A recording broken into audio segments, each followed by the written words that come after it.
Good afternoon and welcome.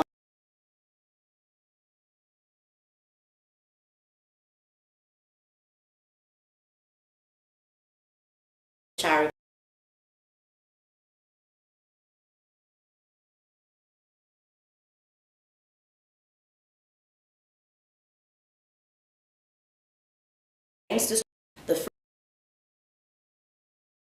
food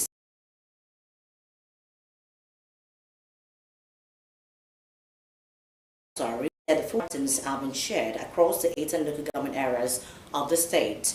Speaking on other moves at ending food crisis in the state, Mr. Aribo noted that the state neighborhood markets have commenced operations where foods are sold at cheaper rates in the Free Centennial District on Thursdays and Sundays. On the smart special advisor to the Governor on Infrastructure, Mr. Ayuade Babalola said the state has put in place structures to commence repair of 20-kilometer township roads across Free Centennial District.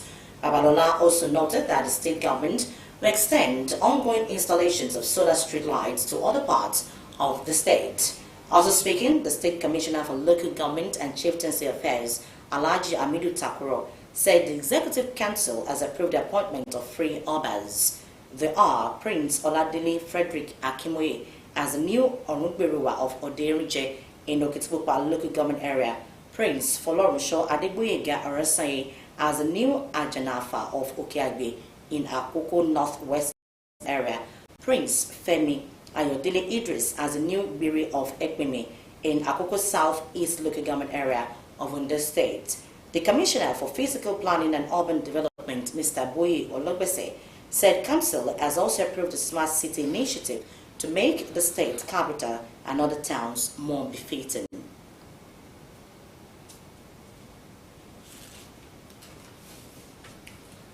The people of Iloluji, Okegbo local government area of Ondo State are benefited from the Food Palliatives Distribution Initiative by the federal and state government. Governor Lucky Aiyedatiwa, during the flag-off of the food palliatives at the council area, said the initiative is part of the government's ongoing efforts to alleviate the impact of the economic downturn on the populace. Joy Pius completes the story. Following the directives of the Ondo State Governor Lucky Aiyedatiwa that the food palliatives received from federal government be distributed the 18 local government areas of the state, Ile Okigbo local government area is benefiting from the gesture. Flagging of the distribution at the council area, Governor Lucky Aiyedatiwa, represented by the Commissioner of Education, Science and Technology, Olaolu Akindolire, stated that the food palliatives were part of the delivery taken from the federal government to cushion the effect of fuel subsidy removal on the people. He said the government was aware of the hardships the citizens were facing and had put arrangements in place to ensure all targeted beneficiaries were reached, urging for even distribution. 1,000 bags of rice. Àgbàdo tó pọn ilẹ̀ olùjì torí ilẹ̀ òkè tó ti lọ wọ́n ti wá kó tí wọ́n rà fún ẹ jẹ́ 150 bags of 50 kg. Gàrí tó pọn lẹ́ẹ̀mejì 25 kg each ó jẹ́ 60 bags. Gbogbo ẹ̀ náà lálẹ́ kó wà gbogbo ẹ̀ ọ̀kan kó wà nínú stock. Kí ni tí a fẹ́ gbìn kì í ṣe APC members nǹkan la pín fún gbogbo ọmọ lẹ́ẹ̀mejì la pín fún. Díẹ̀díẹ̀ tó bá kan kálukú tí wọ́n gbà bẹ̀ ká fi ìfẹ́ gbà because ní tẹ́lẹ̀ ìṣòro pé ìjọba ò gbàgbé wa nílẹ̀ olójì ọlọ́run tẹ̀ nígbàgbé wa. The APC acting chairman in the local government, Rufus Adefolure, as well as other stakeholders and beneficiaries, commended the gesture. In this arrangement, it's very important. Because there is transparency in the arrangement. So, I'm okay with this arrangement.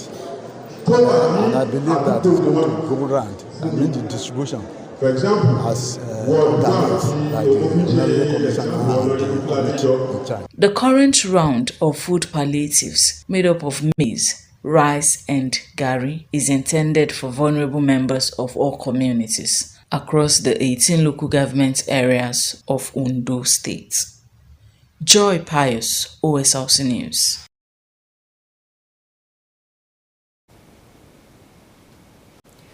In continuation of efforts to enhance governance and service delivery to the people, Ondo State Governor Lucky Aiyedatiwa has sworn in 3 new special advisors to become members of the State Executive Council and Executive Chambers of his office.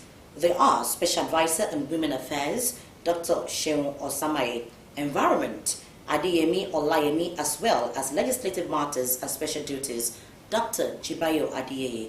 While congratulating the new appointees, the governor urged them to bring to bear their wealth of experience and dedicate themselves to serve humanity. In the meantime, the governor of Ondo State, Lucky Aiyedatiwa, has approved the appointment of members of the board of the Ondo State Football Agency. According to the Chief Press Secretary to the governor, Prince Ebenezer Adeniyo, the board members include Bamidele Ologunloluwa as the executive chairman, Oladimeji Abimbola, who will serve full-time member, and Mr. Akintunde Akinshimola as full-time member. Others are Mr. Tokumbo Akinyelure, part-time member, represented Football Association, and Mrs. Evelyn Levy, another part-time member representing the Ministry of Sport. The governor charges the new board members to bring their wealth of knowledge and experience to bear towards improving football administration in the state. Ondo State government has announced a business enabling reform action plan for the Southern District. This gave birth to the issuance of license to independent electricity consultant towards distributing electricity to the affected areas. License has been issued to an independent distribution network, Ayingba Distribution Electricity Network, towards providing electricity to 4 local government areas in the district. There are Okitipupa, Irili, Ilaje, and Esewudo local government areas. This followed government's ban on distribution companies' discos who failed to build the necessary infrastructure to distribute power to the affected areas. After receiving the license, Olu of Igbokoda, Oba Afolabi Udidiomo, thanked Governor Aiyedatiwa for keying into the amended Electricity Law 2024 in terms of an energy generation, transmission, and distribution to host communities.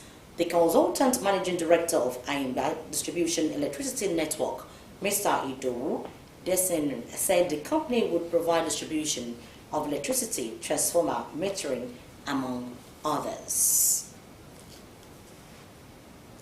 In the relentless pursuit of saving lives, this is Adeyemi Adeyinka, a dedicated health educator committed to enlightening Ondo State residents on preventing Lassa fever outbreak. Undeterred by the hazards of the night, Adeyinka courageously navigates the streets to spread awareness through unconventional evangelism. Said Aribisala reports that Ondo State faces significant challenges with Lassa fever, a disease typically transmitted through contact with rodent urine or feces.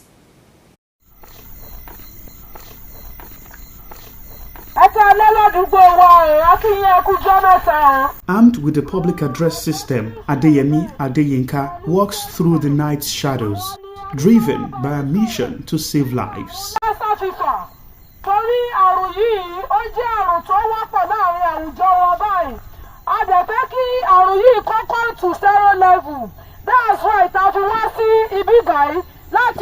As a health educator, our primary concern is curtailing the spread of Lassa fever in Ondo State.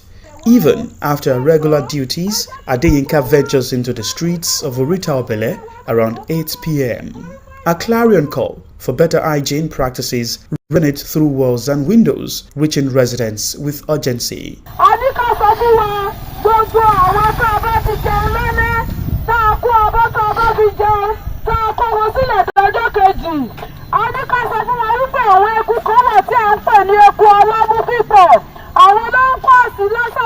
In 2024, data from the Nigeria Center for Disease Control reveals that Lassa fever has affected 28 states across 125 local government areas. 65% of all confirmed cases stem from Ondo, Edo, and Bauchi states. Specifically, Ondo reported 26%, Edo 22%, and Bauchi 17% of these cases. I just like to work as a direct educator to enlighten people, because it's like work of God. Because when people are the enlighten people on doing bad, then we change. It's good to enlighten people. It's like evangelist work. I just like it.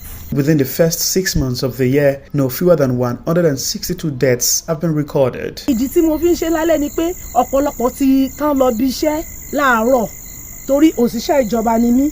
Èmi náà máa kọ́kọ́ lọ bí iṣẹ́ kí n tó wá sí fídì. Ọ̀pọ̀lọpọ̀ náà bíi tèmi náà wọ́n ti lọ bí iṣẹ́, wọn ò sí àráǹdì, wọn ò lè gbọ́. Bọ̀ tí bí mo ṣe wá lálẹ́ yìí, mo rí gbogbo wọn wà nínú ilé wọn báyìí. Oníkálukú wọ́n gbọ́, àwọn ọ̀pọ̀lọpọ̀ ń jáde, wọ́n ń wò mí. Ìgbà tí mo yà síbi tí mo ti lẹ kàlẹ́ndà ń bẹ̀ yẹn, oníkálukú wọn ló ní àwọn rí mi o, wọ́n ti mọ̀ pé kíní gbogbo wọn rọ́ jáde, àtọmọdé àtàgbà, wọ́n wá wo ẹni tó ń sọ̀rọ̀ lálẹ́. Ìgbà tí wọ́n lẹ̀ lísìn, wọ́n gbọ́. But ẹni tó bá ti lọ síbi iṣẹ́ kò lè gbọ́. Àwọn èèyàn wa wọ́n máa hópù oúnjẹ wọn sílẹ̀, ẹlòmíì ò mọ̀ pé kò dáa. Inú oúnjẹ tí wọ́n hópù yẹn, inú ẹ̀ lẹ́kú ló ti máa ń ṣeré. Àwọn eku yẹn ọlọ́mú púpọ̀ ni, wọ́n á tọ̀ sínú oúnjẹ yẹn, wọ́n á yàgbẹ́ sínú ẹ̀, ẹlòmíì ò mọ̀ pé ò dáa. According to the World Health Organization, Lassa fever is an acute viral hemorrhagic illness lasting 2 to 21 days, primarily occurring in West Africa. The virus spreads to humans through contact with food or household items contaminated by rodent urine or feces. Adeyinka Adeyemi hopes that a clarion call will be met with positive actions by residents towards reducing the spate of Lassa fever in Ondo State. Sahid Aribisala, OSRC News. The construction of the Oyar-William-Shagari Irese flyover in Akure, the Ondo State capital, is beginning to take shape with advancement of the project at 61%, with the beams being put in place. Osrc's visits to the site shows that the construction work has reached an advanced stage, though not devoid of challenges. Joy Pius now completes the story. The Onyarubolem-Shagari Irese flyover project, which is currently under construction, would ease the challenge of commuters and other road users plying the axis. OSRC's visits to the construction site shows improvements on the project, with the earth filling carried out in parts of the project, while the retaining walls towards the Shagari state axis are at advanced stage. The project manager, Femi James, explained the level of work done so far, as well as some challenges encountered, expressing confidence that the project will be delivered as scheduled. We're at about 61% completion right now. Then in terms of description, we have two sides to this project, the Shagari Estate side and the Yerugulem side. On the Shagari Estate side, the retaining wall is completed and the filling is about 90% completed as we are standing on this. On the Yerugulem side, all the piers are in place, the abutment wall is in place. All we have left there is the retaining wall, which also will be completed shortly. Right now we are launching the beams, after which we will do the casting of the deck. We have the central span still outstanding, but the beams for those ones too will take off shortly. Similarly, the special advisor to the governor on infrastructure, lands and housing, Joseph Babalola, noted that though expectations are high to get the project completed, he expressed satisfaction at the level of work done. We appreciate that, yes, they're already launching the beams of the flyover. And after launching the beams, The next one is they will as well launch that the pre-stressed one, which is the 30 meters length on the middle of the road. And then thereafter, they will move straight to the decking. And by the time they do the decking, I know people will see now that the flyover is almost getting to the verge of completion. And that's the main reason why we need to get here. We didn't tell them that we're coming, but we observed based on their own commitment and what they have expressed with our meeting. We know that he's a man of his word that will stand by what he has really expressed, and that was why we are here. Residents were reassured that the project, when completed, will drastically change the narrative of the area. Joy Pius, Osrc News.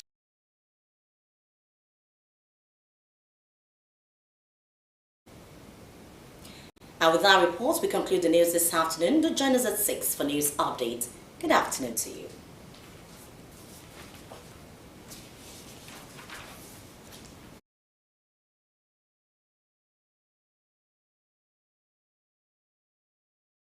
Go.